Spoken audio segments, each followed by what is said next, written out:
slow up, no I don't take shit. I got no love for the fakeness. If you wanna play tough and wanna hate this, I'll always show up. I don't ever slow up. Pembalap Muni VR46 Racing Team, Luca Marini, sukses merebut pole usai mencatatkan waktu tercepat dalam sesi kualifikasi MotoGP Qatar di sirkuit Lusail pada Sabtu, 18 November 2023. Pembalap asal Italia ini diikuti oleh duet pembalap Gresini Racing, Fabio Di Giannantonio, di posisi kedua, dan Alex Marquez di posisi ketiga. Sementara itu posisi keempat dan kelima masing-masing ditempati oleh pembalap Ducati Lenovo Team, Pecco Bagnaia, dan pembalap Prima Pramac Racing, Jorge Martin. Dengan pencapaian apiknya ini, Luca Marini sudah menguatkan tekadnya untuk pindah tim Repsol Honda. Bos Honda dari Jepang juga telah sanggupi permintaan khusus Luca Marini, pengumuman pindah tinggal tunggu aba-aba. Kepindahan Luca Marini ke Repsol Honda hanya menunggu tanda tangan. Salah satu pergerakan paling menarik dalam bursa transfer pembalap MotoGP ini tinggal menunggu kesiapan dari Muni VR46. Kesepakatan antara Luca Marini dan Repsol Honda disebut telah tercapai. Satu masalah yang sempat menjadi penghalang terbesar adalah soal durasi kontrak yang akan disodorkan Honda kepada Marini. Honda menginginkan kontrak 1 tahun. Disinyalir langkah ini dilakukan Honda untuk menjaga peluang memancing pembalap top pada 2025 karena kontrak mayoritas pembalap tim pabrikan selesai pada akhir 2024. Daya tawar Marini memang rendah dari sudut pandang performa mengingat dia masih mengejar kemenangan pertamanya di kelas para raja. Pencapaian terbaiknya cuma finish kedua. Adapun Marini mengharapkan kolaborasi selama 2 tahun mengingat situasi Honda yang masih suram di MotoGP sekarang. Honda tenggelam di dasar klasemen konstruktor MotoGP 2023 dengan baru mencetak 2 hasil podium di balapan utama, paling sedikit meski satu di antaranya adalah kemenangan. Bagi sosok penuh perhitungan seperti Marini, yang dikenal sebagai pembalap yang cerdas di padok MotoGP, nekat saja tak cukup. Masalahnya adalah di MotoGP sekarang, waktu 1 tahun, dengan hanya 5 hari untuk tes pramusim, tidak ada waktu untuk melakukan apapun, kata Marini pada Jumat, tanggal 10 November tahun 2023, di sela-sela berlangsungnya seri MotoGP Malaysia. Tujuan saya adalah bergabung dengan tim pabrikan dan mengembangkan motor, tetapi penting juga untuk melakukannya dengan kesempatan yang pas. Dalam negosiasi Marini punya kartu as karena dia sejatinya sudah memastikan kursinya di Muni VR46 pada musim depan. Mengutip motorsport.com, manajer tim Honda, Alberto Puig, lantas meyakinkan perwakilan Honda dari Jepang yang datang ke Malaysia untuk menyanggupi permintaan Marini ini. Negosiasi kubu sayap emas dengan Gianluca Falcioni, manajer pribadi Marini, makin intens pada Sabtu keesokan harinya. Sejak saat itu, kabar bahwa kepindahan Marini ke Repsol Honda untuk musim depan telah dikunci merebak di jagat MotoGP. Media Italia, Sky Sport, pada Rabu, tanggal 16 November tahun 2023, memberitakan pengumuman bergabungnya runner-up Auto 2020 ke Repsol Honda tinggal menunggu waktu saja.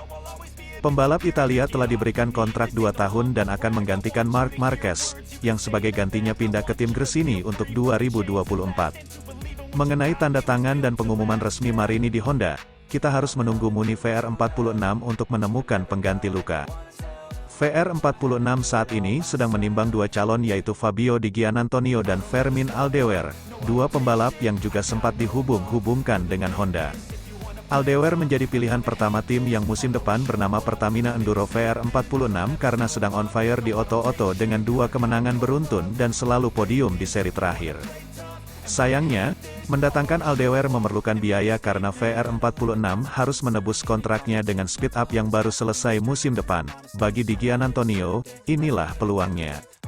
Penentuan susunan pembalap tidak bisa lebih lama lagi mengingat tes pramusim sudah akan dimulai pada tanggal 28 November nanti setelah seri terakhir di Valencia.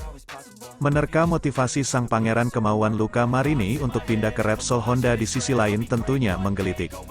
Sebab, dengan ini Marini meninggalkan motor Ducati Desmosedici GP yang sedang mendominasi untuk beralih ke Honda RC213V yang babak belur karena bola balik terjatuh. Marini sadar akan hal itu, tapi dia juga yakin bahwa Honda punya kekuatan untuk bangkit dengan reputasi dan sumber daya yang melimpah. Tentunya sebagai pembalap kita membayangkan diri kita di kursi itu, Karena itu luar biasa meski sekarang Honda bukan motor terbaik, ujarnya kepada AS sebelum rumornya merebak. Saya pikir Honda akan memiliki motor yang kompetitif lagi untuk bisa bersaing memperebutkan gelar juara dunia. Secara kebetulan, kabar kepindahan Marini datang bersamaan dengan munculnya rencana aturan baru untuk menyelamatkan Honda, dan juga Yamaha, dari krisis. Slow up, no I don't take shit, I got no love for the fakeness. If you wanna play tough and wanna hate this, I'll always show up. Marc Marquez terlihat melakukan aksi towing di sela-sela Q1 ke murid Valentino Rossi, Franco Morbidelli. Begini aksi Marquez saat towing di belakang Morbidelli itu. Marc Marquez lagi-lagi kedapatan melakukan towing. Kali ini aksi towing itu dilakukan The Baby Aliens tepat di belakang rider jebolan VR46 Riders Academy, Franco Morbidelli.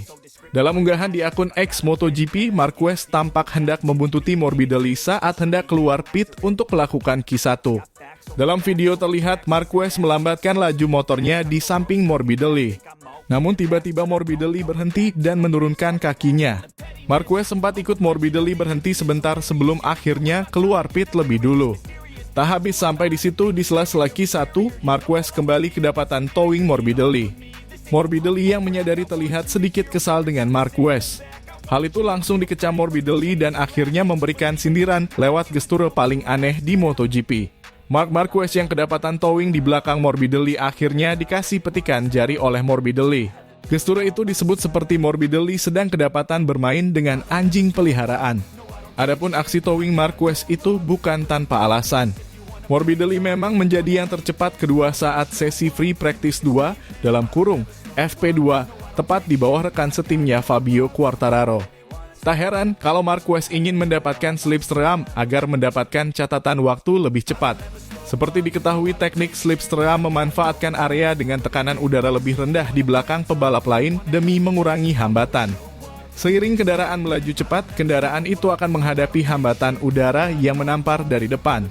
Makanya, sistem aerodinamika terbaik dibutuhkan para pebalap untuk bisa memecah hambatan angin dengan sempurna sehingga bisa melaju lebih cepat lagi. Teknik slipstream bisa diterapkan oleh pebalap yang posisinya di belakang pebalap lainnya. Pebalap itu bisa membuntuti pebalap di depannya yang sudah memecah angin di depan. Aksi towing Marquez memang berapa kali disorot. Sebelumnya, rider kelahiran Cervera itu memang tak menampik bahwa dirinya memiliki kelebihan untuk memanfaatkan slipstream tersebut. Kamu harus menggunakan kelebihan yang dimiliki dan salah satu kelebihan yang saya miliki adalah ketika saya berada di belakang seseorang, saya mudah mengikutinya. Beberapa rider tidak bisa menggunakan slipstream karena mereka tidak tahu cara berkendara di belakang pebalap lain, ujar Marquez belum lama ini. Sayangnya aksi towing Marquez di Q1 MotoGP Sepang tak berbuah manis. Beberapa menit jelang Q1 berakhir, dia tersungkur di gravel dan tak dapat melanjutkan sesi tersebut. Alhasil dia tak bisa menembus Q2 dan harus puas memulai balapan dari posisi ke-20. Morbidelli pun tak bisa lanjut ke Q2 lantaran hanya menjadi tercepat kelima di sesi Q1. Dengan demikian Morbidelli bakal memulai balapan dari posisi ke-15.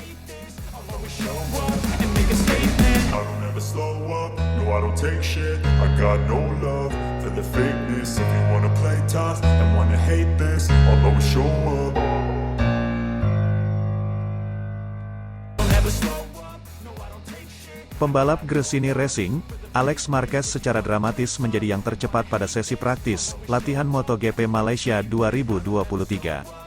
Alex Marquez menorehkan catatan waktu terbaik dengan 1 menit 57,823 detik pada sesi yang digelar di sirkuit Sepang, Malaysia, Jumat, 10 November 2023.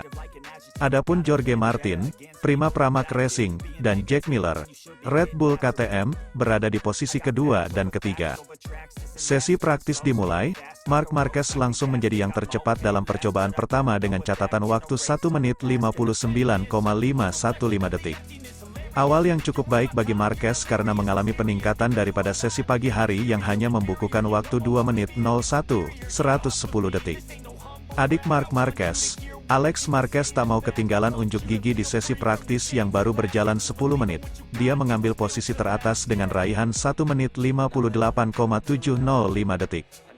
Sementara nasib kurang baik kembali dialami pembalap Aprilia Racing, Alex Espargaro setelah motornya terbakar pada sesi FP1.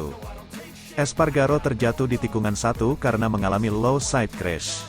Adapun Fabio Quartararo ikut memanaskan persaingan dengan berhasil menembus posisi 3 besar. Peningkatan juga dialami pemenang GP Malaysia musim lalu, Francesco Bagnaia berhasil naik ke posisi 5 besar usai hasil kurang baik didapatnya pada sesi FP1. 20 menit berjalannya sesi, Jorge Martin kembali menunjukkan tajinya untuk mengambil alih posisi teratas. Martin baru mencatatkan waktu tercepat setelah melalui 8 putaran dengan 1 menit 58,523 detik. Apes bagi Alex Espargaro yang harus terjatuh untuk kedua kalinya pada sesi praktis kali ini. Dia mengalami low side crash di tikungan 9. Tersisa 20 menit, pembalap Aprilia, Maverick Vinales merangsek ke posisi 3 besar dengan menggusur Marc Marquez. Adapun posisi Bagnaia masih belum aman karena mulai banyak pembalap lainnya yang berhasil menembus ke 10 besar. Brad Binder yang akhirnya berhasil mengkudeta posisi pertama milik Jorge Martin. Momen itu tak berlangsung lama, Binder kembali turun usai Fabio Quartararo melesat dengan catatan lap 1 menit 58,399 detik. Binder tak mau kalah, dia langsung mempertajam catatan waktunya untuk kembali menjadi yang tercepat sementara dengan 1 menit 58,310 detik. Persaingan semakin memanas di 10 menit terakhir, Alex Marquez menjadi yang teratas lagi dengan catatan waktu 1 menit 58,227 detik. Sementara Alex Espargaro benar-benar kesulitan usai harus terjatuh untuk keempat kalinya pada sesi praktis.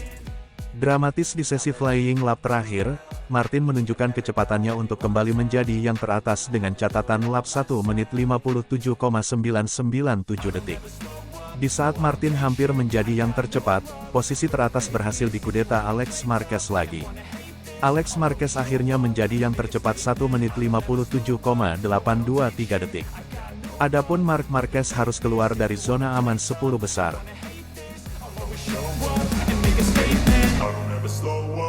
I don't take shit, I got no love for the fakeness. If you wanna play tough and wanna hate this, I'll always show up.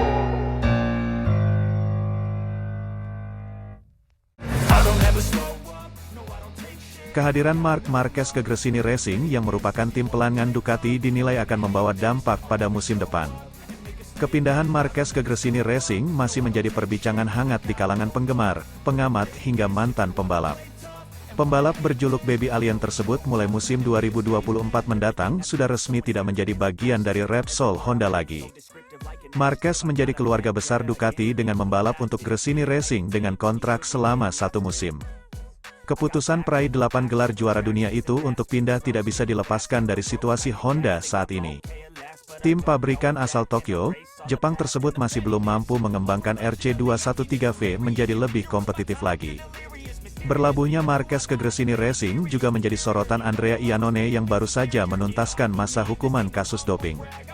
Rider asal Italia itu juga akan menjadi joki motor Ducati bersama tim Gulliven untuk ajang World Superbike, WSBK, musim depan. Di sela-sela persiapan menghadapi musim depan, The Maniacio memiliki pandangan sinis terhadap Marquez. Iannone menganggap bahwa kedatangan Marquez berpotensi menghadirkan sebuah kekacauan untuk Ducati. Pembalap asal Spanyol itu dikhawatirkan akan mengacaukan semua sistem yang sudah dibuat Ducati mengingat karakternya yang berani. Dia segera akan membuat kekacauan, kami sudah merasakan hal itu pada balapan pertama, itu cara dia melaju dan itulah kebenarannya, ucap Iannone.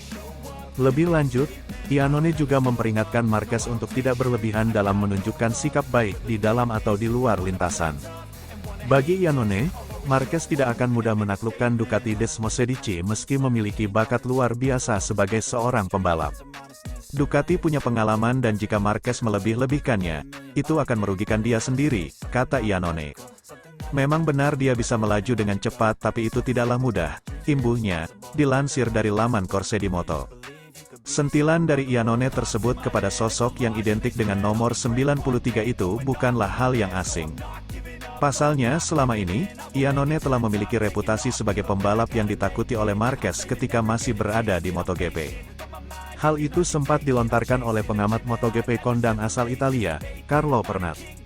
Tapi harus dikatakan bahwa Marquez selalu bilang Iannone adalah satu-satunya pembalap yang ditakutinya, kata Pernat, dilansir dari Gipone. Sementara itu, Sensasi luar biasa dirasakan Iannone saat menggeber motor Ducati Panigale V4R dalam tes pramusim WSBK di sirkuit Jerez, Spanyol. Momen tersebut menjadi momen pertama Iannone beraksi di atas motor lagi usai hiatus akibat sanksi selama 4 tahun atau sejak MotoGP Malaysia 2019. I don't ever slow up, no I don't take shit. I got no love for the fakeness. If you wanna play tough and wanna hate this, I'll always show up.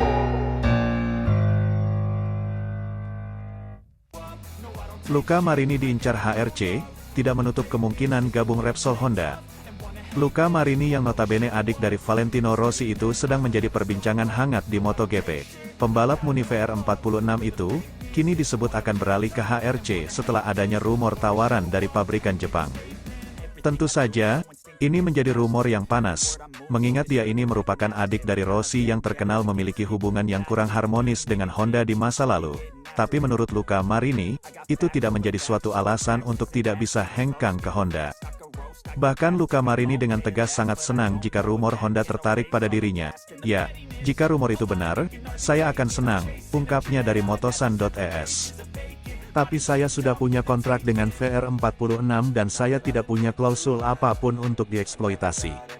Bagaimanapun, saya puas dengan hasil yang kami capai bersama tim dan pada tahun 2025 kami bertujuan untuk terus melanjutkan ke arah ini, sambungnya.